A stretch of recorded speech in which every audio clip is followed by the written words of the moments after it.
Hello and good morning everyone. आज के इस लेक्चर में हम सॉलिड स्टेट फिजिक्स को ही कंटिन्यू रखेंगे और आज का हमारा जो टॉपिक होगा वो इंट्रोडक्शन ऑफ लेटिस वाइब्रेशन के ऊपर होगा। और ये जो टॉपिक है वो एग्जाम पॉइंट ऑफ व्यू से बहुत ज़्यादा इंपॉर्टेंट है। यहाँ से डेफिनेटली एक 16 मार्क्स का क्वेश्चन एग्जाम में आएगा। ठीक है, तो स्टार्ट करते हैं। तो सबसे पहले हम यहाँ पे बात करेंगे कि लेटिस वाइब्रेशन का मतलब क्या होता है, या किसी भी क्रिस्टल के अंदर वाइब्रेशन किस टाइप से हम प्रोड्यूस कर सकते हैं और वो वाइब्रेशन कितने टाइप की होती हैं। पहला तो हम ये पढ़ेंगे। दूसरा हम ये पढ़ेंगे कि जो लेटिस वाइब्रेशन हम निकालते हैं किसी भी क्रिस्टल की, उन लेटिस वाइब्रेशन का यूज हम कहाँ पे करते हैं। ठीक है, ये दोनों बातें हम आज के लेक्चर में पढ़ेंगे। तो सबसे पहले हम जान लेते हैं कि किसी भी क्रिस्टल के अंदर लेटिस वाइब्रेशन किस टाइप से प्रोड्यूस होती है, या किसी भी क्रिस्टल के अंदर लेटिस वाइब्रेशन कैसे होती है। तो ये समझने के लिए हमने क्या मान लिया, हमने एक क्रिस्टल मान लिया। उस क्रिस्टल के अंदर हमने ये बहुत सारे अलग अलग एटम मान लिए, और ये जो एटम है ये एक इलास्टिक स्प्रिंग से एक दूसरे के साथ जुड़े हुए हैं। ठीक है, तो अब इसके अंदर वाइब्रेशन कैसे प्रोड्यूस होगी इसके ऊपर बात करते हैं। तो जो ये हमारे पास ये जो क्रिस्टल के जो लेटिस पॉइंट हैं, या फिर इस क्रिस्टल के जो एटम हैं वो किससे जुड़े हुए हैं, एक इलास्टिक स्प्रिंग से जुड़े हुए हैं। और ये जो क्रिस्टल है इसके अंदर कुछ ना कुछ क्या होगी, इंटरनल एनर्जी होगी, या इन एटम के पास कुछ ना कुछ इंटरनल एनर्जी होगी। ये एटम रेस्ट के अंदर नहीं होंगे, इनके पास कुछ ना कुछ इंटरनल एनर्जी होगी, और उस इंटरनल एनर्जी के कारण ये जो एटम है ये एटम ऑक्सीलेट करते रहेंगे, अपनी मेन पोजीशन के ऊपर ऑक्सीलेट करते रहेंगे। ठीक है, अब जब इनके पास इंटरनल एनर्जी है तो हमारे पास ये जितने भी एटम है सबके वाइब्रेशन का जो एम्पलीट्यूड है वो सेम रहेगा।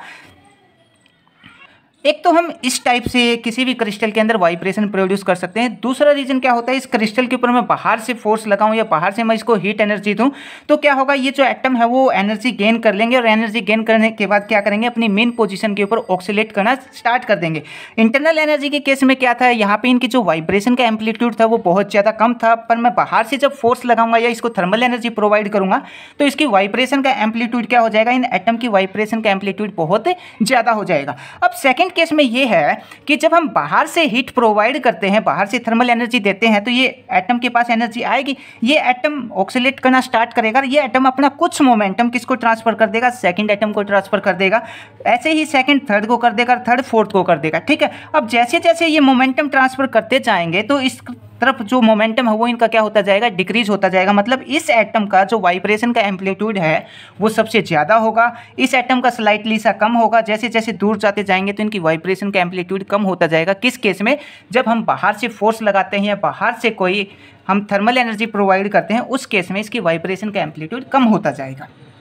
अब नेक्स्ट पॉइंट ये है कि इनकी जो वाइब्रेशन का एम्पलीट्यूड है वो किस बात के ऊपर डिपेंड करता है कि इनकी वाइब्रेशन का एम्पलीट्यूड ज़्यादा होगा या कम होगा। तो ये डिपेंड करता है, ये जो एटम है इसके मास के ऊपर डिपेंड करता है, ये जो एटम है वो हैवी है या लाइट है इसके ऊपर डिपेंड करता है। अगर इस एटम का मास बहुत ज़्यादा है तो इसकी वाइब्रेशन का एम्पलीट्यूड कम होगा, अगर इसका मास कम है तो इसकी वाइब्रेशन का एम्पलीट्यूड क्या होगा, बहुत ज़्यादा होगा। तो ये तो था लेटिस वाइब्रेशन के बारे में। अब यहाँ पे रहता है कि ये जब लेटिस वाइब्रेट करते हैं तो किस किस टाइप की यहाँ पे वाइब्रेशन प्रोड्यूस होती है, या कौन कौन सी ब्रांच यहाँ पे हम स्टडी करते हैं। तो यहाँ पे जो वाइब्रेशन की जो टाइप है वो होती है, एक ऑप्टिकल ब्रांच बोलते हैं, दूसरा होती है हमारे पास अकोस्टिकल ब्रांच। ऑप्टिकल ब्रांच और अकोस्टिकल ब्रांच क्या होती है, जैसे जैसे लेक्चर आगे बढ़ेगा तो ये बात आपको बहुत अच्छे से समझा दी जाएगी कि ऑप्टिकल ब्रांच और अकोस्टिकल ब्रांच क्या होती है।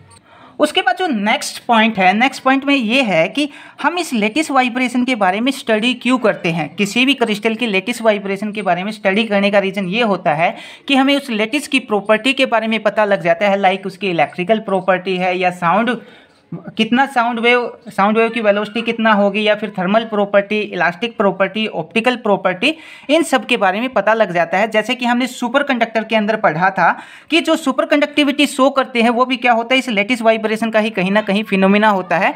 जो हमारे पास नॉर्मल कंडक्टर होते हैं उसमें क्या होती है, लेटिस वाइब्रेशन ज़्यादा होती है। ठीक है, अब लेटिस वाइब्रेशन होगी तो उसके कारण क्या होगा, जो इलेक्ट्रॉन का फ्लो हो वो इलेक्ट्रॉन कहीं ना कहीं उस लेटिस पॉजिटिव आयन के साथ कोलाइड करेगा या कोलिजन होगा, उसके कारण उसमें नॉर्मल कंडक्टर के अंदर रेजिस्टेंस होता है। पर जैसे ही अगर मैं इसका लेटिस वाइब्रेशन बिल्कुल जीरो कर दूं, मतलब बाहर से इसकी जो इंटरनल एनर्जी है उसको अगर मैं जीरो कर दूं, या फिर इस कंडक्टर का टेम्परेचर मैं बहुत ज़्यादा कम लेके चला जाऊं, तो ये जो लेटिस वाइब्रेट कर रहे हैं ये इनका वाइब्रेशन कितना हो जाएगा, बिल्कुल जीरो हो जाएगा, बिल्कुल रेस्ट में आ जाएंगे। अब ये जो इलेक्ट्रॉन आएंगे वो बिना कोलिजन के पास होके आगे चले जाएंगे, और उस टाइप से हमने देखा था कि कोई एक नॉर्मल कंडक्टर इस टाइप से सुपर कंडक्टर के अंदर चेंज होता है। तो आई होप आपको ये बात समझ में आ गई होगी कि किसी भी क्रिस्टल की हम जो लेटेस्ट वाइब्रेशन है इसके बारे में स्टडी क्यों करते हैं? एक तो उसकी साउंड वेलोसिटी जानने के लिए, दूसरा thermal property, elastic property, optical property और इलेक्ट्रिकल प्रॉपर्टी, ये सब प्रॉपर्टी जानने के लिए हम किसी भी क्रिस्टल की लेटेस्ट वाइब्रेशन के बारे में स्टडी करते हैं। अब इसको एग्जाम में किस टाइप से लिख के आना है और हमारे पास जो ऑप्टिकल और अकॉस्टिकल ब्रांच है इन सबको हम एक्सप्लेन करके बता देते हैं। तो सबसे पहले फर्स्ट पॉइंट पे बात करते हैं। The a latest vibration may be regarded as a regular arrangement of atom which are joint together by elastic spring. अब यहाँ पे बता रखा है जो लेटिस है वो क्या होती है, एक पॉइंट की अरेंजमेंट होती है या फिर एक एटम की अरेंजमेंट होती है और वो एटम हमने किससे जोड़ दिए, ये हमने कोई दो एटम मान लिए और ये दोनों एटम एक दूसरे के साथ एक इलास्टिक स्प्रिंग से जुड़े हुए हैं। उसके बाद next point, the motion of single atom is shared by all atom. अगर हम क्या करें, यहाँ पे एक एटम अगर मोशन के अंदर आता है, कैसे भी आए, इसकी इंटरनल एनर्जी के कारण आए या फिर हम एक एटम के ऊपर बाहर से कोई फोर्स लगा दे, इस कारण से एक एटम मोशन में आए, तो ये जो एटम मोशन में आएगा तो ये अपना मोमेंटम दूसरे इलेक्ट्रॉन को, दूसरे एटम को ट्रांसफर करेगा, दूसरा तीसरे को ट्रांसफर करेगा, तीसरा चौथे को ट्रांसफर करेगा। इस टाइप से जो पूरा लेटिस है वो लेटिस वाइब्रेट करना स्टार्ट कर देगा।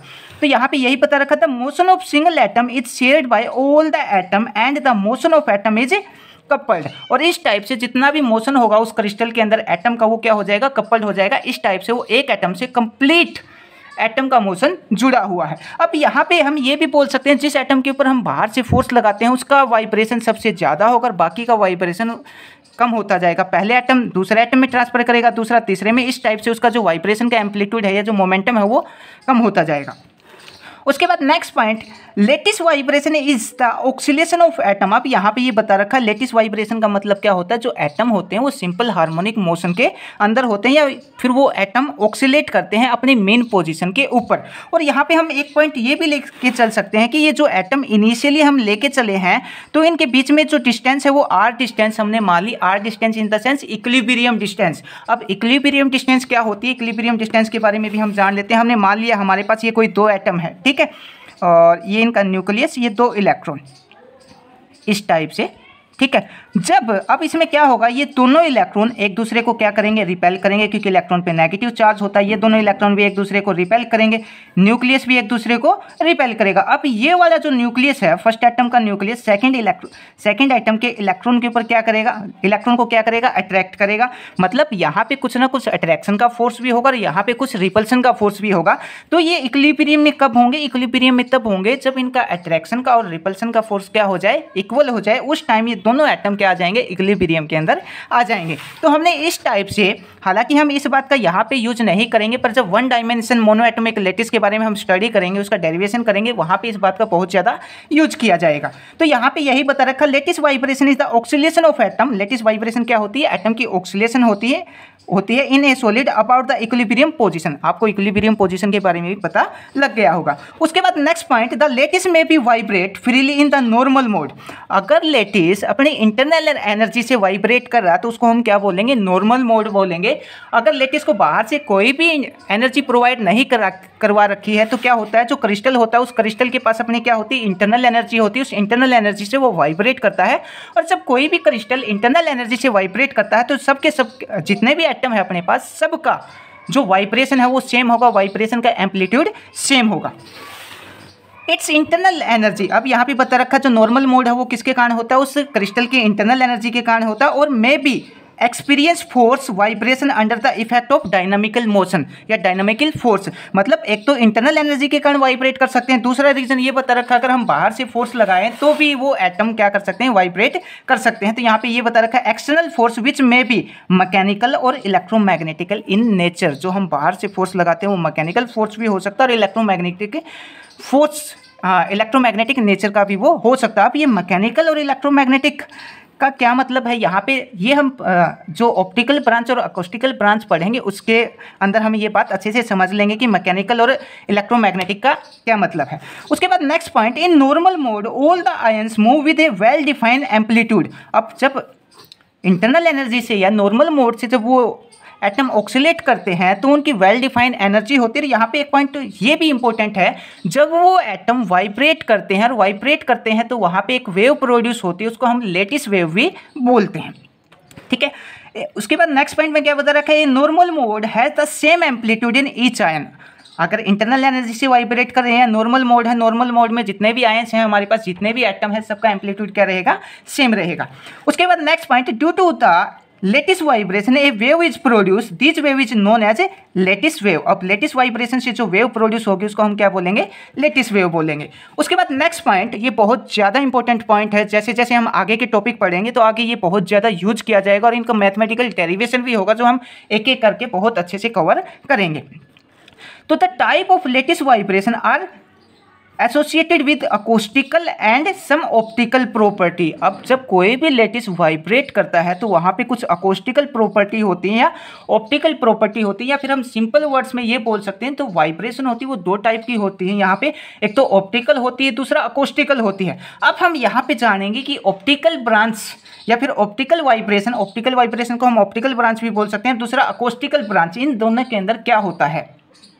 अब जो ऑप्टिकल ब्रांच है, ऑप्टिकल ब्रांच के अंदर अपने को जो फ्रीक्वेंसी मिलती है वो फ्रीक्वेंसी इलेक्ट्रोमैग्नेटिक वेव की होती है। और अपने को पता है कोई भी इलेक्ट्रोमैग्नेटिक वेव कब जनरेट होती है, जब कोई आयंस ऑक्सीलेट करता है या जब कोई आयन एक्सेलरेट करता है। एक्सेलरेशन का तो यहाँ पे एक्सेलरेटेड चार्ज पार्टिकल का तो जिक्र है नहीं, यहाँ पे जिक्र है ओनली ऑन किसका, किसी आयन के वाइब्रेशन का। तो जब कोई आयन वाइब्रेट करेगा अपनी मेन पोजीशन के ऊपर तो वहाँ से क्या होगा, इलेक्ट्रोमैग्नेटिक वेव जनरेट होगी। और जो इलेक्ट्रोमैग्नेटिक वेव जनरेट हुई, इस इलेक्ट्रोमैग्नेटिक वेव का जो क्वांटा है उसको हम क्या बोलेंगे, फोटोन बोलेंगे। ठीक है। उसके बाद जो अकोस्टिकल ब्रांच है, अकोस्टिकल ब्रांच में हम ये बोल सकते हैं, अकोस्टिकल ब्रांच के अंदर इलास्टिक वेव प्रोड्यूस होती है या फिर एक साउंड वेव प्रोड्यूस होती है। और ये जो इलास्टिक वेव है वो अपने लेटिस वाइब्रेशन के कारण होती है। जब ये लेटिस वाइब्रेट करता है, मतलब जब बाहर से कोई मैकेनिकल टाइप का फोर्स लगाया जाता है, तब यहाँ पे ये जो लेटिस है यहाँ से साउंड वेव या कोई एक इलास्टिक वेव प्रोड्यूस होती है। और उस इलास्टिक वेव का जो क्वांटा होता है उसको हम बोलते हैं फोनोन। और ये फोनोन, ठीक है, ये किसके केस में है, ये अकोस्टिकल ब्रांच के केस में है। जो फोटोन है, फोटोन, ये किस केस में है, ये ऑप्टिकल ब्रांच के केस में है। ठीक है। अब फोनोन क्या होता है, इसके ऊपर हमने ऑलरेडी एक लेक्चर अपलोड कर रखा है जिसमें हमने बहुत अच्छे से बता रखा है कि फोनोन क्या होता है, इसकी प्रॉपर्टी कैसे होती है और किस टाइप से ये किसी भी वेव के अंदर प्रोड्यूस होता है। और ये कभी भी है ना फ्री स्पेस के अंदर एग्जिस्ट नहीं करता, ये हमेशा किसी ना किसी मीडियम के अंदर ही अपने को मिलेगा। तो आई होप आपको पता लग गया होगा कि ऑप्टिकल ब्रांच क्या होती है। ऑप्टिकल ब्रांच में कोई इलेक्ट्रोमैग्नेटिक वेव की फ्रीक्वेंसी मिलती है और हमें पता है इलेक्ट्रोमैग्नेटिक वेव का जो क्वांटा होता है वो क्या होता है, फोटोन होता है। और अकोस्टिकल ब्रांच में क्या होगा, अपने को एक इलास्टिक वेव मिलेगी और जो इलास्टिक वेव है वो कैसे प्रोड्यूस होगी, लेटिस की वाइब्रेशन के कारण प्रोड्यूस होगी। और उस इलास्टिक वेव का जो क्वांटा होगा वो होगा अपने पास फोनोन।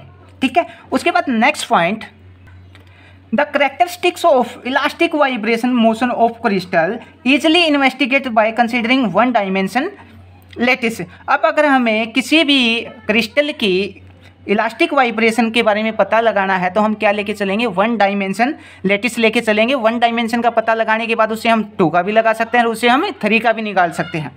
ठीक है। उसके बाद next point, lattice consider the linear chain और lines of atom and the result generalize from 2 और 3 डायमेंशन। मतलब हम सिंगल डायमेंशन का लेके चलेंगे, सिंगल डायमेंशन का हम रिजल्ट निकालेंगे और उस 1 डायमेंशन वाले से हम क्या करेंगे, 2 डायमेंशन और 3 डायमेंशन का रिजल्ट निकाल सकते हैं। ठीक है। तो ये सब था लेटिस वाइब्रेशन के बारे में। और इससे अगला जो टॉपिक होगा उसके एग्जाम में आने के बहुत ज़्यादा चांस जो इसी का पार्ट है, लेटिस वाइब्रेशन का पार्ट है। एक तो टॉपिक आएगा हमारे पास 1 डायमेंशन मोनो एटोमिक लेटिस और दूसरा डायटोमिक लेटिस की वाइब्रेशन के बारे में आएगा। ठीक है। ये दोनों topic exam point of view से बहुत ज़्यादा इंपॉर्टेंट रहेंगे। ठीक है। और इनके ऊपर जल्दी ही वीडियो डाल दी जाएगी। अगर आपको ये लेक्चर समझ में आया है, लेटिस वाइब्रेशन क्या होती है, कैसे प्रोड्यूस होती है, तो आप अपने दोस्तों को भी शेयर कर सकते हैं और साथ ही चैनल भी सब्सक्राइब कर सकते हैं। और साथ ही एक बात और बता देता हूँ, अगर आप किसी और ब्रांच के ऊपर कोई वीडियो देखना चाहते हैं, जैसे क्वांटम मैकेनिक्स है, स्टैटिस्टिकल है या फिर इलेक्ट्रॉनिक्स है, इन बहुत सारी ब्रांच के ऊपर हमने बहुत सारे लेक्चर अपलोड कर रखे हैं जो एग्जाम पॉइंट ऑफ व्यू से बहुत ज़्यादा इंपॉर्टेंट है। अगर आप वो देखना चाहते हैं तो चैनल की प्लेलिस्ट में जाके देख सकते हैं। Thank you.